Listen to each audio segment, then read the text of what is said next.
Rather than an actual seminar that we normally do, this was simply a training session, and it was an invitational training session in that we only invited people that I myself or Ollie athlete has worked with in some capacity. And the reason why is because we want them to be inside of a high-level training environment, weightlifting training environment that otherwise they may not be exposed to. So we had to have worked with them before so that by the time they get here, we don't have to spend the time and do a lot of one-on-one and kind of completely break them down and teach them the technique that we're trying to teach them like we do in a regular seminar. The reason why Kendrick and I went ahead and lifted is because we want them to be inside of that training session, and we want them to see us lifting. So the cues that we're giving them in the technique that we've already taught them somewhere along the way when we worked with them before, they're going to see that firsthand. They're going to see the execution of that. And since so many people are visual learners, I found that some of my students that actually became my training partners, and Wes Kimball is a really good example of that. He started training with me on a regular basis, so I would coach him, while I was lifting, and I felt like him and a lot of other people that I did that with really benefited a lot, and I just wanted to open that up to more people. All right, everybody's attention up here real quick. One more thing, guys. I know those people that I work with all the time hear me say this on a daily basis, but a day like today is the day to really put into play that simplification of your focus, right? So focus all you want with this 50%, but as you go up, I just want you to be as tight as you possibly can from the floor and then aggressive. That's how you're going to lift the most weight today. All right, so remember, fill your head with being tight from the floor and extending long and fast. That's it. That's all we need to think. All right, let's do it.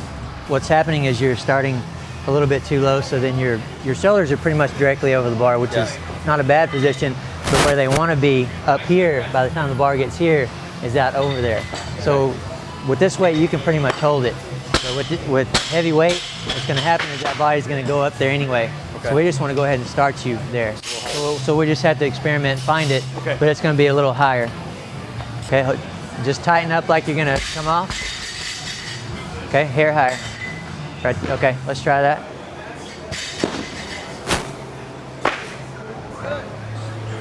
Yeah. Yeah, that's better, and honestly, man, that was like that much of a change. Okay. Tiny change, but you're able to keep that constant. And the reason why that's so important is because, especially when you get heavy weight on there, you don't want that energy going into your body rather than the bar, you know what I'm saying? So it's very important to find a position that you can hold. Okay, cool. Nice.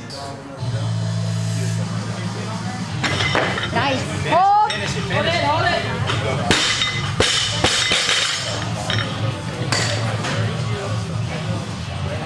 That's good, man. I know you don't want to. I know you don't want to chase that thing. That's good, though, man.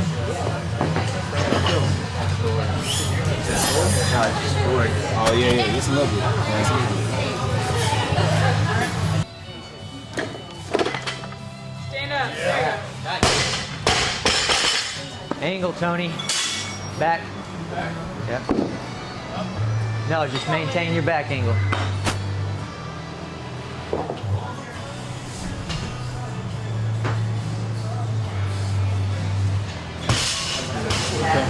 You're using a lot of back. Push the chest out. When you come in, it helps you get in that position. You see what I'm saying? So I'm like this. It's right in that pocket, and I can use my legs a lot more instead of using a lot of back. A lot of people, they're like, yeah, I got my back flat, but the chest is like this.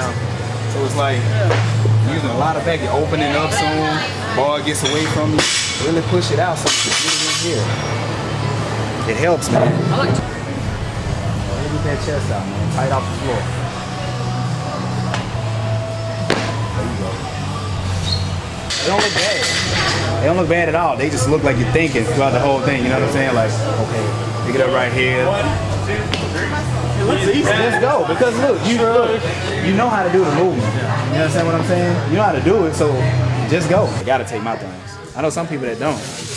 I know some people that wear the belts, and I don't wear anything. I just tape my wrist, and I got my wrist wraps. That's it. I might try to tape. If I use it, I'm gonna try to tape. You gotta tape, dude. Look, it's gonna help. I would say tape it, especially if you're not using the hook grip. Cause it's gonna hurt, man. It's gonna burn your thumbs up. You've never used a hook grip? My dude. It was the first. It's like using straps. You know what I'm saying? That's the difference. Really? Using straps and just using bare hands. That's a big difference. I don't think I've used straps.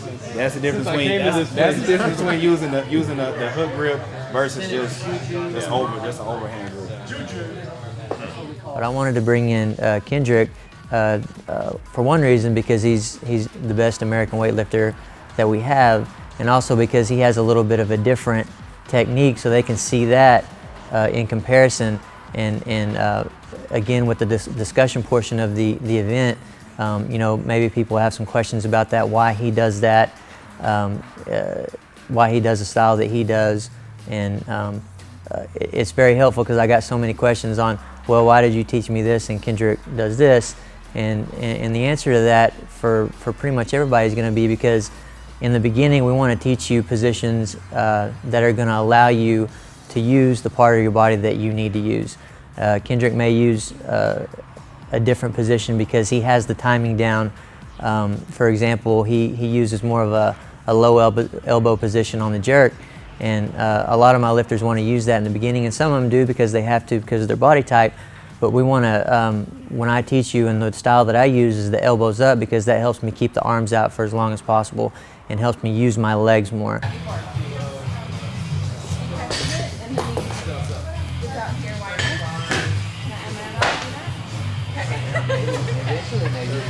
So you don't want to do no. You gotta get it down. Don't throw that in there. You can get a lot more power out of your arms out there. Yeah, but Right now you don't want power. that's too much.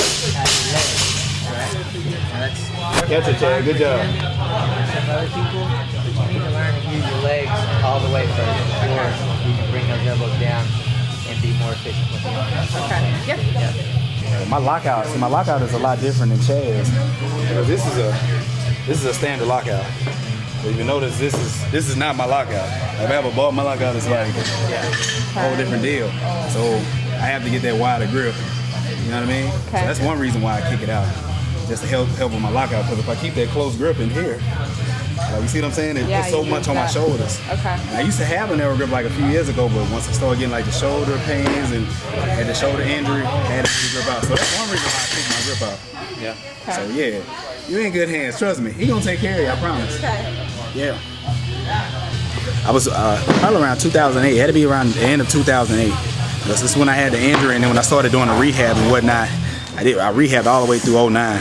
What kind of injury did you have? Had a shoulder injury, and it's a crazy turn for it, man. I was supposed to end up having to get surgery, but I didn't have to get surgery, so I just had to do the rehab. I did the rehab like the whole year of 2009, and it just worked better because I looked at some old videos. I saw that my grip was a lot closer, and my lockout has always been different, but I had to start moving it out. That was the only thing that was taking the pain away, so it worked out for me, man, for real. So I'm putting up bigger weights now.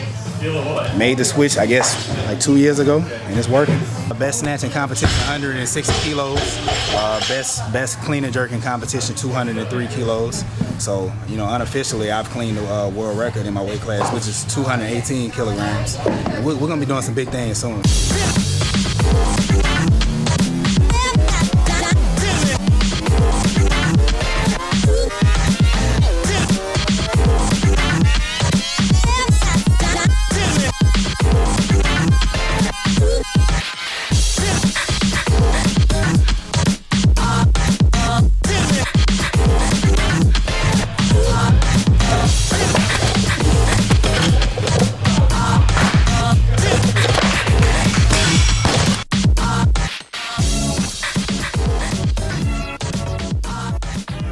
Yeah, so on Kendrick and Chad, you know, actually performing the list, not only just trying to coach and cue, I think it was a tremendous help. You know, sometimes we often, you know, we're guided by, you know, just coaching cues and whatnot, but we can't visualize what's going on until we actually see somebody doing the lift that's highly technical, highly efficient. So comparing this to other, you know, types of lifting seminars I've been to, I think this is, you know, by far one of the better ones that I've been to. Just for the fact that you could actually view somebody, you know, doing it with that, you know, much efficiency. Yeah, I actually PR'd in my clean and jerk. I think it was 137 kilos. So it was a 301 or something to that extent. But I think what really helped me was the fact that people were able to get me in the proper positioning and just kind of cue the small little cues that I was missing through the movement, you know, turning over much faster, making sure when I get at the bottom, you know, Ursula helping me to get myself completely upright. That really helped, and the drive out of the bottom was tremendous, you know, tremendous amount of help.